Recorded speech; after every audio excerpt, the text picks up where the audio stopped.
Selamat malam pemirsa, senang sekali Perempuan Bicara malam hari ini kita siarannya untuk pertama kali dari kafe. Kenapa? Biar langsung bisa bareng sama pengunjung-pengunjung di kafe juga ya.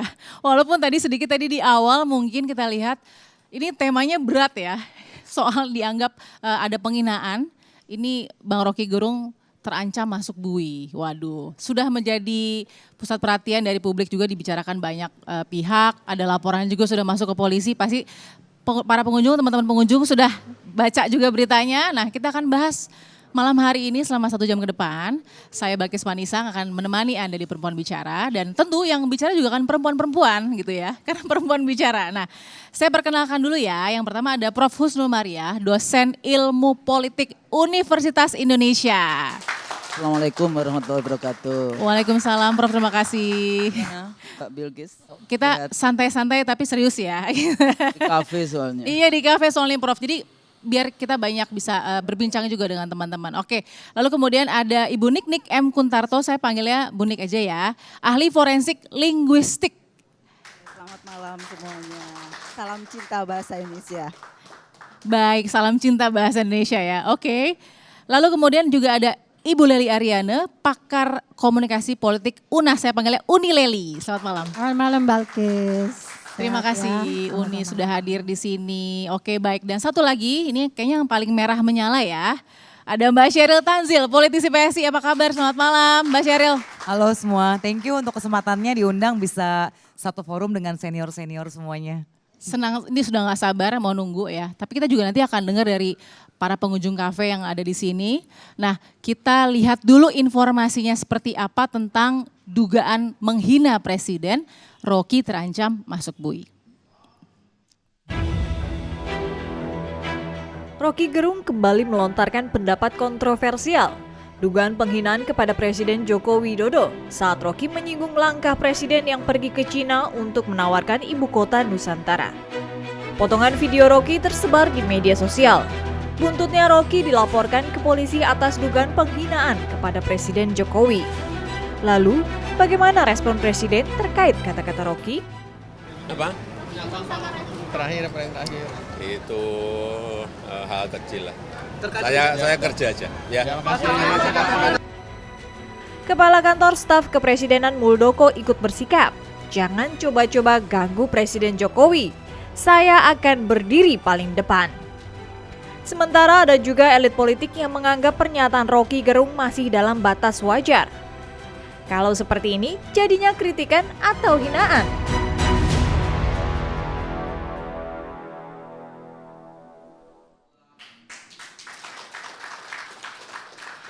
Baik, saya udah melihat ya informasi seperti ini sudah dibicarakan kira-kira berapa hari belakangan ini. Tapi saya mau dengar dari Mbak Sheryl.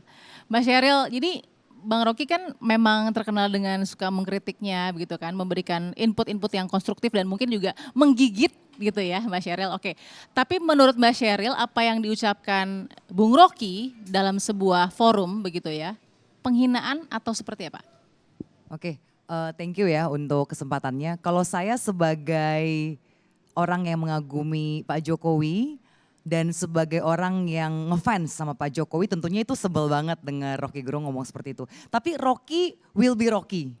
Rocky Gerung ya seperti itu dan kami di PSI, kami adalah partai yang sangat mendukung kebebasan berekspresi. Dan dalam demokrasi yang sehat, kebebasan berekspresi itu kan memang dilindungi undang-undang ya. Di konstitusi kita pun di 28, pasal 28E ayat 3 Undang-Undang Dasar 45 itu menjamin itu. Dan kalau kita lihat seperti apa reaksi dari istana, Valdo Maldini, salah seorang politisi PSI juga yang sekarang duduk di salah satu staf di istana, sudah mengatakan bahwa Pak Jokowi nggak akan melayangkan pengaduan. Dan kita tahu ini kan delik aduan ya, dari kepolisian sudah bilang ini delik aduan. Dan dari saya pribadi saya merasa Pak Jokowi nggak mungkin, begitu saya dengar pertama videonya, wah ini ya Rocky banget lah gitu ya. Saya ada feeling ini Pak Jokowi nggak akan melakukan pengaduan. Dan ternyata betul istana mengatakan mereka tidak akan melakukan itu. Kalau tadi kita lihat Pak Muldoko agak keras ya, bahkan sudah memakai ketentaraannya. Itu wajar karena Pak Muldoko itu tentara backgroundnya. Memang seperti itulah gaya tentara ya. Tapi kita lihat lagi Gibran, anak presiden. Gibran kan ketika ditanya oleh wartawan malah bilangnya, ah saya belum nonton videonya. tapi sih nggak akan gugat, santai aja. Biarkan publik yang menilai. Pak Jokowi pun sudah ditanya oleh wartawan ya, jawabannya apa? Nggak apa-apa, itu udah biasa, itu hal-hal kecil, kita sih fokus kerja aja. Jadi saya melihat ini menunjukkan bahwa demokrasi di Indonesia itu sudah begitu ada ruang yang besar dan kita harus menghormati ya bagaimana seorang presiden memberikan ruang yang begitu besar, tiap hari ada hinaan, cacian, makian. Toh dia satu fokusnya bagaimana bekerja yang terbaik memberikan kepada negara. Jadi dijawabnya itu bukan dengan undang-undang ITE atau undang-undang pasal penghinaan presiden dan wakil presiden. Tapi dia membuktikan dengan bagaimana dia bekerja sehari-hari. Dan pada akhirnya kita serahkan kepada publik. Apalagi survei, beberapa survei dari LSI sudah 2 kali ya. Ada di bulan April, bulan Juli. Ya. Itu menunjukkan kepuasan terhadap kinerja Pak Jokowi lebih dari 80%. Dari SMRC juga, itu juga lebih dari 80%. Saya rasa itu sudah cukup menjawab ya. Oke. Seperti apa perkataan Rocky dan seperti apa presiden kita menunjukkan kedewasaannya dalam menjalankan demokrasi. Tapi kalau Pak Presiden, ya Pak Presiden tadi tidak melakukan pelaporan, tapi tadi ada Pak Muldoko juga yang dikatakan oleh Mbak Sheryl. Kita dengarkan ya, kira-kira reaksinya Pak Muldoko seperti apa, kita dengarkan ya. Saya ingin mengingatkan, ya, tugas yang melekat di kepala staf presiden adalah menjaga kehormatan presiden. Jangan main-main itu. Sekali lagi saya ulangi, jangan main-main. Ya. Kalau sudah bersinggungan dengan itu, saya akan berdiri paling depan itu. Oke, jadi katanya ada jangan main-main, terus saya rela berkorban juga nyawa. Sebenarnya ini udah keras sih kalau dilihat ya. Tapi nggak tahu gimana Bu Kusnul, Prof Kusnul melihatnya soal dugaan ujaran kebencian ini. Silakan. Terima kasih Mbak Bilkis. Pemirsa perempuan ya, ini kita sudah yang keberapa ini? Karena kita Udah dari banyak sejak sekali ya. Awal ya. Nah jadi begini, kalau kita tadi bicara demokrasi, ukuran demokrasi itu apa? Demokrasi itu di situ ada kontestasi, ya kan? Excluding the use of force, nggak boleh menggunakan kekerasan, ya kan? Termasuk sebetulnya secara koersif membawa pasal-pasal untuk civil and political liberties, kebebasan sipil, kebebasan berserikat, kebebasan menyatakan pendapat. Nah dalam konteks kalau ilmu politik melihat, jadi jangan cuma kasus 2 suku kata kayak gitu ya, nanti kawan kita yang dari ahli, ada forensik linguistik ya, itu bicara nanti bisa. Tapi dari konsep ilmu politiknya, ini negara kita memang sedang tidak baik-baik saja. Kenapa itu Prof? Jadi kalau kita lihat terakhir undang-undang kesehatan itu jelas value-nya adalah industri kapitalisme, bukan Pancasila. Jadi kalau kita mau balik lagi, oh sudah baik, ntar dulu janji kampanye dulu apa? Apakah ada pasal-pasal pelanggaran konstitusi yang dilakukan? Ya kan? Jadi melindungi segenap tumpah darah Indonesia, mencerdaskan kehidupan bangsa, mensejahterakan rakyat, itu konstitusi kita. Sehingga paling tidak kalau kita bicara tentang inflak TKA misalnya, di dalam konstitusi disebutkan bagaimana negara atau rezim yang berkuasa itu dia punya fungsi untuk memberikan penghidupan yang layak kepada anak bangsanya sendiri. Bukan bangsa Cina, bukan bangsa Vietnam, bukan bangsa India, bukan bangsa Australia atau bangsa-bangsa di luar Indonesia. Nah, jadi kalau kita mau bicara apapun itu konteksnya. Karena ini persoalannya fungsi parlemen, partai politik yang ada di Senayan di semua level tidak berfungsi sebagai kontrol. Parlemen itu punya fungsi legislasi, fungsi kontrol, fungsi budgeting. Parlemen lebih banyak berfungsi sebagai cap legitimasi. Akhirnya yang menjadi pengkritiknya itu adalah non-parlemen. Bisa akademisi. Karena nggak berfungsi ini maksudnya? Tidak berfungsi. Loh berarti DPRD, DPR nggak berfungsi maksudnya? Sudah berfungsi apa? Undang-undang, mau bicara undang-undang omnibus cilaka. Kok cilaka? Undang-undang Omnibus Law. Ketenaga Cipta kerjaan. kerja. Gitu ya, Ya. cipta kerja. Ya. Undang-undang COVID-19, undang-undang IKN, undang-undang terakhir kesehatan. Semuanya apakah itu konstitusional? Dibawa ke konstitusi, omnibus sudah dibawa loh ya waktu itu. Omnibus atau KUHP yang dibawa? Omnibus di Mahkamah Konstitusi. Omnibus Law. Terus jadi perpu, ya kan? Kemudian jadi lagi kemudian undang-undang. Sekarang mau dibawa lagi ke Mahkamah Konstitusi. Jadi ini kesadaran yang diperlukan bagi siapapun yang berkuasa di Republik ini untuk kembali lagi kepada konstitusinya. Oke. Jadi ukurannya itu bukan, oh kok saya itu sudah baik, sudah ini, sudah bekerja. Halo, pasal-pasal konstitusinya gimana? Jadi kalau berdebat, berdebatlah dengan apa yang menjadi fungsi yang berada di dalam pasal-pasal konstitusi. Ini sangat penting, itulah tujuan kita dulu bernegara 17 Agustus 45. Oke. Saya boleh selak nggak? Boleh, Oke, Mbak saya Sheryl. tidak mengertaham dari mana Ibu Husnul bisa melihat Pak Jokowi tidak mengikuti konstitusi kita. Karena COVID-19 kita salah satu negara yang paling bagus. Ya, saya ingat sekali waktu itu saya belum join PSI. Yang saya bagus masih, Selandia Baru. Saya masih menjadi. Yang bagus Taiwan, Selandia Baru, dan Oke, Jerman. tapi begini, bukan Indonesia. Jauh sebelum COVID-19 terjadi, 2019 Desember itu saya sudah banyak sekali mengikuti undangan-undangan bank sebagai moderator.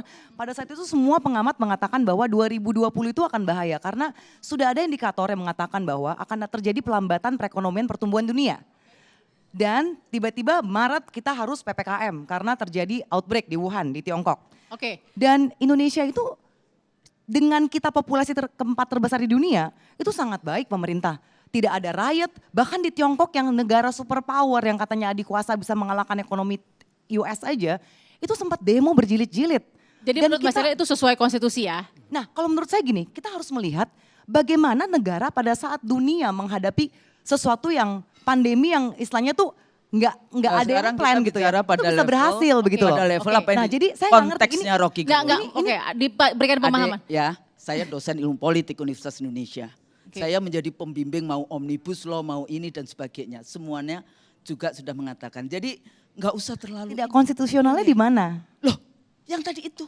Apakah misalnya berapa sudah MOU yang dilakukan? IKN sekarang yang paling baru. Oke. IKN. IKN itu kenapa mesti dijual ke ini? Apakah tidak berpikir bahwa ibu kota itu ada kedaulatan di situ, Oke. ada rahasia negara di situ. Tapi kok dijual ke luar negeri?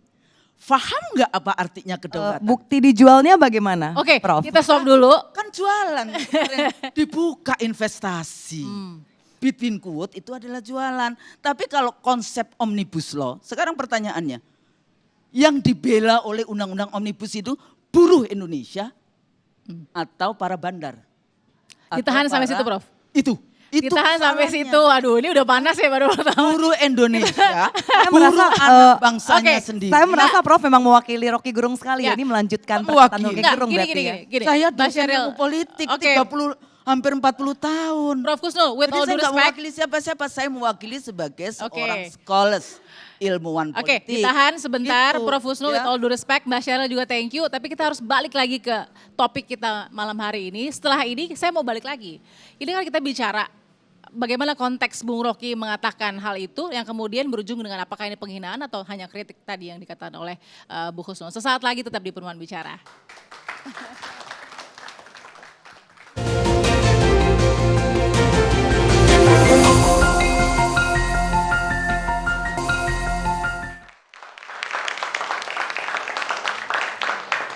Terima kasih Anda masih bersama Perempuan Bicara. Kita hari ini masih di kafe tadi yang saya bilang dari awal. Pertama kali kita juga supaya mingle juga dengan teman-teman pengunjung di sini dan bisa menyuarakan juga, nanti saya pengen denger sih pendapat dari teman-teman. Nah, segmen 1 tadi sudah bahas ada latar belakang dari konteks yang kita bicarakan. Tapi kita harus dengarkan dulu apa sih klarifikasi atau mungkin respon dari Bung Rocky Gerung setelah ada respon juga dari Istana. Kita dengarkan.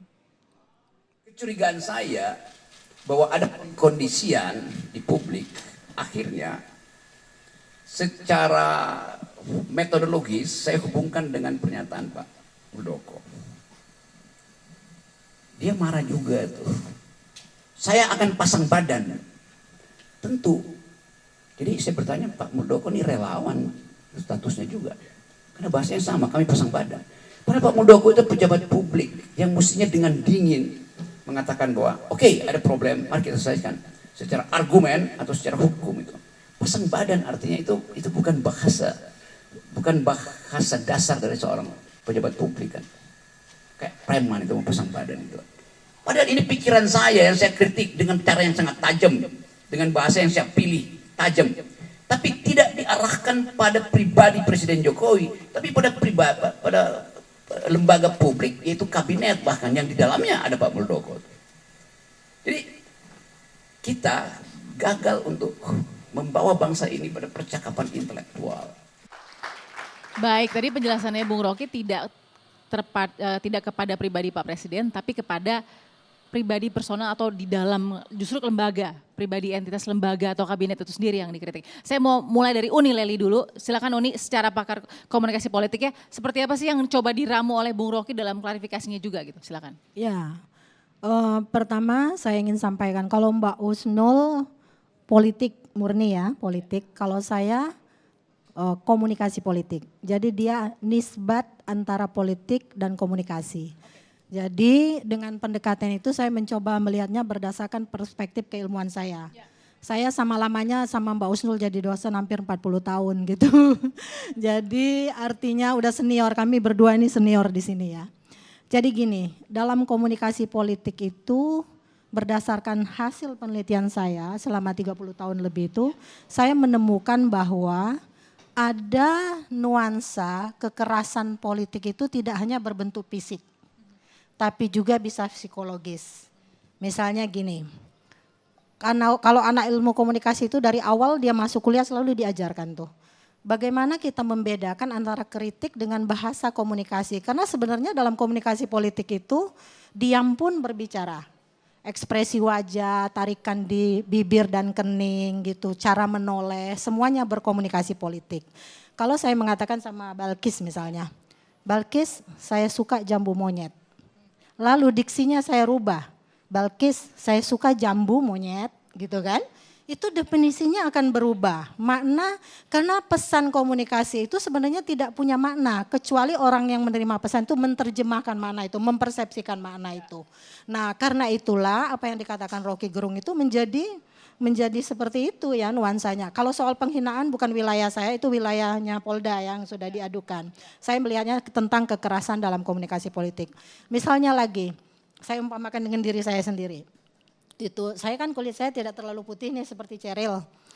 Lalu orang bilang nih sama saya, Leli, kamu itu jangan pakai baju hitam, mirip dendeng batoko katanya gitu misalnya, istilah Padang itu kan. Nah, itu menurut saya menghina loh, mengumpamakan saya kalau pakai baju yang merah misalnya pakai kayak dendeng batoko. Tapi kalau misalnya dia bilang, Leli kamu kayaknya lebih cantik deh kalau pakai baju yang bukan berwarna merah, misalnya begitu. Jadi dalam komunikasi itu perbedaannya jelas. Jadi mana yang mengkritik, mana yang menghina. Jadi sebenarnya kita bisa menggunakan diksi-diksi yang lebih arif. Dalam pendekatan komunikasi juga itu ada namanya analisis wacana kritis. Itu pernah dipopulerkan oleh Tan Pandik gitu. Teks, konteks dan kognisi sosial. Kita boleh dikati dengan pernyataan Rocky Gerung itu dengan 3 problem itu sebenarnya. Teksnya yang bisa dituliskan nanti dijelaskan ya oleh Mbak ini. Lalu kemudian konteksnya. Nah konteksnya itu seperti apa? Pasti kita kan orang membayangkan nih Rocky Gerung ini selama ini ngapain kalau ngomong tentang Jokowi. Jadi memori tentang Rocky Gerung itu sudah ada loh Mbak Balkis dan teman-teman. Teman-teman mahasiswa semuanya juga. Jadi memorinya kalau Rocky Gerung ngomong seperti itu, seandainya dia bungkusnya kalimat. Kalau saya dengan Cheryl, karena Cheryl dulu 2011 pernah mewawancarai saya juga di Metro TV kalau nggak salah. Terus dia bilang gini, misalnya ya, Cheryl gitu jangan gunakan baju, itu salah satu. Lalu kemudian kita bicara soal lain nih. Bajingan lu, masa punya gua lu embat, nah nggak akan tersinggung. Pasti nggak akan tersinggung, benar nggak? Misalnya, jadi kalimat itu, kata-kata yang najis sekalipun kalau digunakan dengan bahasa yang orang itu tidak punya memori kebencian, akan dianggap sebagai kritik pasti. Baik. Pasti akan. Jadi ini termasuk kalau terima kasih Uni. Berarti apa yang pernyataan Bung Rocky dianggap dugaan penghinaan atau tidak? Barangkali karena itu diadukan ya barangkali. Ada unsur soal penghinaan. Tapi kalau dari lihat ilmu komunikasi politik, ini sudah kekerasan dalam komunikasi politik. Kekerasan dalam komunikasi politik. Kekerasan psikologis. Kekerasan psikologis dalam komunikasi politik. Oke, kalau Bu Nik gimana? Kebenaran dari sebuah bahasa. Silakan. Terima kasih sebelumnya. Saya ingin menenangkan dulu, tadi diskusinya seru sekali. Saya ingin mari kita sama-sama menyadari bahwa cinta dan kasih sayang itu akan menjulang lebih tinggi ketika kita akan kehilangan sesuatu. Ya, terima kasih. Kita akan lebih mencintai kedua orang tua kita ketika mereka terbaring di ruang pesakitan, di rumah sakit, kemudian cinta kita akan menjulang lebih tinggi. Mengapa? Karena kita takut mungkin sebentar lagi kedua orang tua kita akan diambil oleh Sang Maha Kuasa. Lalu mengapa tiba-tiba bangsa Indonesia begitu mencintai batik? Semua orang memakai batik dengan bangganya. Padahal dulu batik itu hanya untuk ke pesta, tapi sekarang orang Indonesia sangat bangga dengan batik. Mengapa? Karena kita takut batik sebagai warisan budaya kita akan diambil oleh bangsa lain, diakui oleh bangsa lain. Nah, sekarang pertanyaannya adalah kapan kita akan mencintai bahasa Indonesia? Apakah akan menunggu dulu sampai negara lain berteriak bahwa bahasa Indonesia itu adalah bahasa mereka? Tentu tidak. Nah, oleh karena itu mari kita sadari bahwa kasus ini muncul terkuak karena masalah bahasa. Ya. Oleh karena itu mulai hari ini mari kita sama-sama lebih mengenal bahasa Indonesia, lebih mencintai bahasa Indonesia dan lebih bangga pada bahasa Indonesia. Boleh tepuk tangan untuk bahasa Indonesia.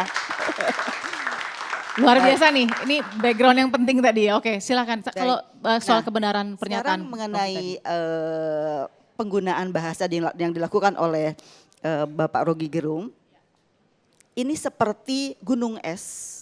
Gunung es itu hanya terlihat yang ujungnya saja. Nah, yang ujungnya saja itu adalah yang namanya lokusi. Lokusi itu bahwa setiap kalimat itu mempunyai informasi. Dan informasi itu dengan jelas kita bisa dengarkan melalui ujarannya atau kalau tertulis kita bisa lihat dari tertulis dan itu semuanya kita bisa lihat di Kamus Besar Bahasa Indonesia. Nah, di dalam gunungnya, bongkahan yang di bawah itulah ada yang namanya ilokusi. Nah, ilokusi itu maksudnya bahwa setiap kalimat itu mempunyai maksud. Mempunyai tujuan. Tujuannya apa sih Rocky Gerung itu menggunakan kata-kata itu begitu ya. Dan yang kedua, yang pertama, kedua, ketiga. Yang ketiga adalah perlokusi. Artinya bahwa setiap kalimat itu mempunyai pengaruh atau dampak. Dampaknya apa sih ke masyarakat, dampaknya apa sih kepada seseorang atau kepada kelompok orang. Nah, itu yang akan dibahas. Tadi Bu Leli sudah menyinggung tentang analisis wacana kritis. Nah, ini salah satu pemahaman saya terhadap bahasa beliau dilihat dari unsur lokusi, ilokusi dan perlokusi. Ya, untuk lokusi mungkin semuanya ingin mendengarkan ya, bahwa yang pertama sebetulnya secara lokusi dan ilokusi Rocky Gerung ingin menyadarkan masyarakat bahwa begitu kehilangan kekuasaannya, Jokowi akan menjadi rakyat biasa. Dengan demikian, ia ingin mengatakan bahwa Jokowi bisa melakukan apapun itu karena berkuasa. Itu artinya Rocky Gerung tidak hanya menyerang pribadinya, tetapi sebagai seorang presiden karena menghubungkannya dengan kekuasaan. Begitu, itu yang pertama. Baik, yang kedua, Rocky Gerung ingin mengkritik bahwa saat ini Jokowi masih berambisi, ya masih berambisi untuk mempertahankan legasinya. Kemudian sebagai contoh ia pergi ke Cina untuk menawarkan IKN, kemudian mondar-mandir dari satu koalisi ke koalisi yang lain untuk mencari kejelasan nasibnya.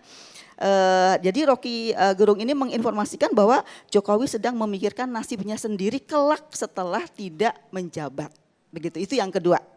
Yang ketiga, nah ini yang ketiga yang paling penting karena beliau bermaksud ilokusi mengkritik Jokowi tetapi dengan gaya bahasa yang sarkasme. Nah itu, nah seperti apa yang sarkasme itu? Yang mengandung kata-kata yang kasar atau bisa diduga mengandung penghinaan. Diduga mengandung penghinaan. Diduga mengandung penghinaan. Nah dari segi bahasa, kalau jadi seseorang itu ketika memahami itu dari leksikal dulu dari KBBI, kemudian setelah itu meningkat ke gramatikal, lalu yang berikutnya adalah ke pragmatik ya, ke pragmatik. Nah, yang paling rendah itu ketika seseorang memahaminya dari KBBI saja, tetapi ketika dia mampu memahaminya secara komprehensif berdasarkan beberapa acuan, itu bisa menghasilkan pemahaman yang lebih dalam begitu. Ya. Baik. Nah, dari segi pragmatik, dari segi bahasa, sesuatu yang mengandung penghinaan itu memiliki diksi yang merendahkan. Nah, yang merendahkannya itu berbeda-beda. Tadi sudah dijelaskan oleh Ibu Leli tentang mirip apa Bu tadi? Batako apa? Dendeng batako tadi. Kalau saya senang itu Bu. Oh, jambu monyet ya. Iya betul. Jadi diksi yang merendahkannya itu bergantung teks dan konteks juga. Oke. Bagi sebagian orang merasa terendahkan, tetapi bagi sebagian orang mungkin merasa terhina ya.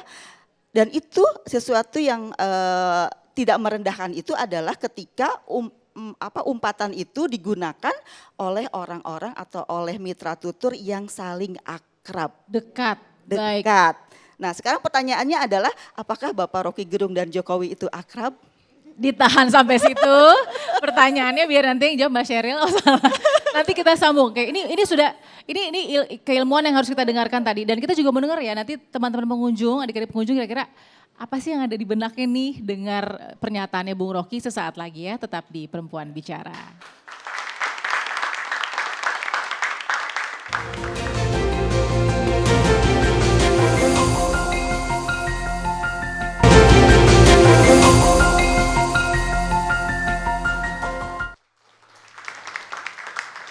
Terima kasih masih Perempuan Bicara. Saya langsung aja ingin menyapa teman-teman yang ada mengunjungi kafe ini. Pengunjung, saya mau pertama ke siapa nih yang baju kuning kayaknya namanya siapa, boleh kenalan? Rama. Rama, oke. Rama dari mana? Dari Kebon Jeruk. Oh ya oke, cukup jauh ya ke sini ya. Tapi terima kasih sudah nonton Perempuan Bicara langsung di sini. Rama boleh tahu nggak pendapat kamu tentang pernyataannya Bung Rocky Gerung itu seperti apa? Kalau menurut saya pribadi, kalau pendapatnya aspirasi gitu ya, boleh-boleh aja gitu.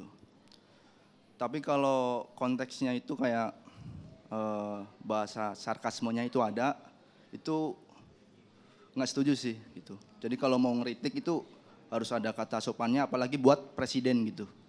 Iya. Jadi pilihan bahasa maksud kamu? Iya, pilihan bahasa.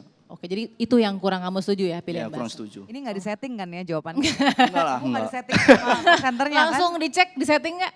Enggak kan Enggak, tuh. Jujur apa adanya Rama, oke.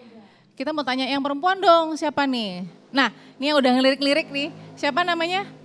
Aku Amanda, Amanda dari? Kebayoran Lama Kak. Oke, dari Kebayoran Lama. Gimana pendapat kamu? Kalau dari pendapat aku sendiri, aku pernah nonton videonya Pak Rocky Gerung yang seliweran di sosial media. Dia mengatakan tentang human dignity ya kalau nggak salah. Itu tuh tentang kayak presiden itu bukan martabat, melainkan itu fungsi yang dijalankan. Nah kalau misalnya martabat itu kan manusia, sementara kita tidak boleh menghina martabat manusia. Nah mungkin masyarakat tuh banyak yang belum paham tentang human dignity itu, maka jadi kontra. Gitu Kak. Terus kalau menurut aku itu sih wajar jadi kontra karena emang yang masyarakat tadi kan belum tahu gitu tentang human dignity itu. Jadi apa ya, kayak mungkin kalau maksudnya Pak Rocky Gerung itu untuk mengkritik hanya saja bahasanya mungkin bisa lebih diperhalus Kak. Gitu sih. Wow. Jadi anak-anak muda ini semua setuju ya bahwa bahasanya. Wow, oke. Bukan masalah konteks isi kata-katanya tapi bahasa yang terakhir itu yang bajingan, yang tolol, bajingan, yang pengecut. Mungkin itu kali karena saya bilang itu juga sesuatu yang kosong dan akan kontraproduktif. Sebenarnya mungkin kritiknya itu terkait IKN-nya sah-sah saja. Sah ya? Seperti tadi yang dikatakan oleh Ya. Prof. Husnul kan juga ya beliau tadi mengatakan mengenai background-nya apa, itu sah-sah saja menurut saya di iklim demokrasi yang Tapi baik pilihan ya. diksi tadi. Iya, karena apalagi gini, kita di Pancasila tuh ada sila kedua itu ada beradab. Nah dan kita masih setuju ya bahwa kita ini adalah orang Indonesia yang punya budaya timur. Apakah itu termasuk beradab? Apakah itu menjalankan cerminan Pancasila? Dan ini anak-anak muda yang nonton TikTok semua, TikTok itu kan beredar di TikTok ya, di sosial media ya. Itu dari 13 tahun tuh udah pada main TikTok kan, survei Sosial media lah ya. Iya. Oke. Apakah itu yang kita mau generasi penerus kita ketika menyampaikan ide dan gagasan, memperjuangkan demokrasi, memperjuangkan hak buruh? Apakah cara seperti itu yang mau kita rawat? Oke. Jadi adab, kita bicara adab nih. Kalau menurut Iya silakan Prof, langsung aja ya. Jadi gini, anak muda Abis baca ya. Iqra, sekolah. Karena sekarang jangan baca TikTok. Tapi itu sudah tidak bisa dibendung Prof. Memang nggak Itu bisa menjadi dibendung. konsumsi Tapi publik. jangan hanya bertiktok ria. Karena ilmu itu Anda harus pergi ke perpustakaan. Nah dengerin nih anak Bentar. muda nih, dengerin Profnya nih. Iya, Baca. baca, oke. Karena Oke. kalau Anda hanya baca TikTok, maka Anda tidak mendapatkan ilmu yang utuh. Oke. Dan belajar itu apalagi kalau mencari ilmu yang nafi, ilmu yang bermanfaat. Nah di situ. Tapi begini kalau kita masukkan, yang disampaikan oleh Rocky Gerung kepada presiden itu bukan uni kepada saya, uni Lela kepada saya, Balkis kepada enggak. Presiden hutang sampai 7,7 triliun misalnya ya. Undang-undang produknya IKN, omnibus ini. Dan kita hanya bicara kalau misalnya mau bicara omnibus. Apa sih isinya undang-undang omnibus? Tahu kalian semua? Membela buruh luar itu sama. Tanah eksploitasi yang namanya ekstraktivisme resources sumber daya alam. Itu ada enggak di dalam konstitusi yang memberikan kekuasaan kepada presiden, memberikan kekayaan republik ini kepada segelintir orang. 1% penduduk menguasai 50% kekayaan di republik ini. Oke, konteks. Nah, jadi konteks itu semua. Yep. Dan kemudian apakah buruh kita, berapa sih gajinya buruh? Berapa UMR kita? Ya, Padahal di dalam konstitusi negara memberikan menjamin untuk memberikan penghidupan yang layak kepada seluruh rakyat Indonesia. Ya, 275 jutaan. Hati-hati loh. Oke. Hisapnya di akhirat 275 jutaan. Jangan dulu itu. dihisap Ibu, aku belum siap. Makanya silakan Bunik. Makanya sebelum Bunik. dihisap kita bicara dulu dengan tentang Ya, adab kita usah ya. ikhtiar dulu nih memperbaiki Baik. diri, Nah, silakan. ini Bu berhubungan Nini. biasa saja dalam ilmu politik. Oke, Bunik. Saling Baik. mengingatkan. Berhubungan dengan adab tadi ya. Oleh karena itu saya menyarankan kepada pemerintah yang berhubungan dengan bahasa, jangan lagi ada slogan gunakanlah bahasa Indonesia yang baik dan benar, tetapi tambahkan gunakanlah bahasa Indonesia yang baik, benar dan bijak. Nah, karena di bijak inilah, baik terima kasih. Di kata bijak inilah kita bisa menerapkan tadi itu lokusi, ilokusi, dan perlokusi. Jadi sebelum kita berbicara kita akan berpikir informasi apa yang akan kita berikan kepada masyarakat. Yang kedua, ilokusi, apa sih maksud kita mengomentari ini? Maksudnya apa sih? Pasti maksudnya ada kan? Dan yang ketiga adalah perlokusi, kita harus berpikir ketika kita mengomentari ini apa dampaknya? Itu yang harus kita pikirkan. Ya, saya kira gini Balkis ya. Jadi kalau ini teks, konteks, kognisi sosialnya itu tadi. Jadi apa yang disampaikan oleh adik-adik kita. Tadi kan saya menyatakan apa yang disampaikan Rocky Gerung tuh saya tidak masuk pada ranah apa penghinaan atau bukan. Tapi dia mengandung kekerasan dalam komunikasi politik. Intinya kalau kita ingin menyampaikan pesan dalam komunikasi politik itu adalah suatu pesan yang disampaikan oleh seseorang kepada sejumlah penerima pesan yang bisa mengatur tingkah laku orang di bawah kondisi pertentangan. Atau dia disampaikan secara lisan, tertulis, terucapkan atau tidak, itu semuanya menyangkut pada komunikasi politik.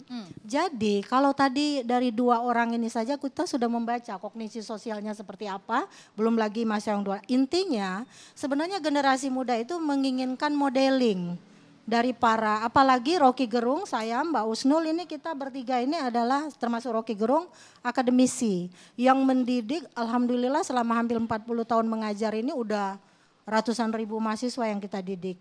Dan saya tidak pernah berharap mahasiswa yang saya lahirkan itu nggak bisa mengatur diksi dan narasinya itu ketika berbicara di muka umum. Kalau dia ikut lomba pasti langsung kalah itu.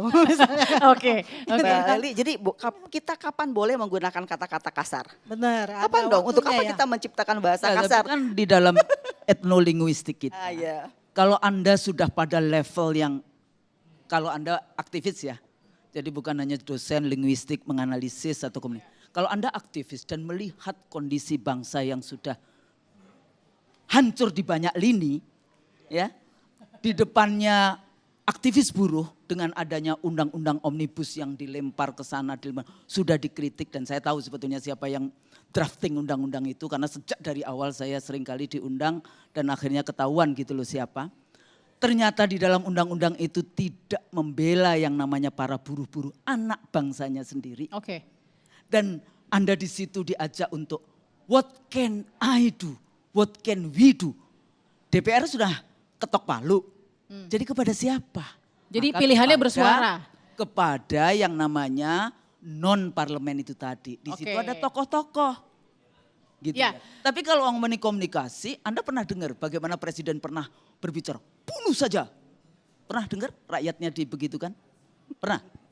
Buka aja di dalam ada salah satu pidatonya presiden yang kemudian bunuh didor saja. Ada itu. Oh, oke, Presiden kita siapa? tahan Tolong dulu. diperjelas presiden siapa nih? Harus ada yang kita yang bahas Oke, hari ini loh. sebentar, kita tahan Itu dulu. kapan Bu? Ini jangan jadi hoax loh. Soalnya ini jangan jadi hoax Sebentar, nih. kita ingat. Nah, ini kita ingat. bahaya nih soalnya Mbak nih bilang. Sheryl tahan, kita akan sambung soal itu. Karena kita harus tentu check and balance tentu. Sesaat lagi, iya sesaat lagi tetap di Perempuan Bicara.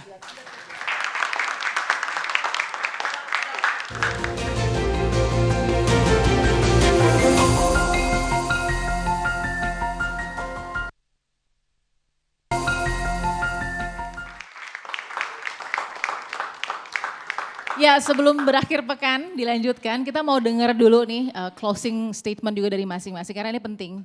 Kita harus tahu apa sih key message yang mau disampaikan. Mulai dari Bu Nik dulu silakan.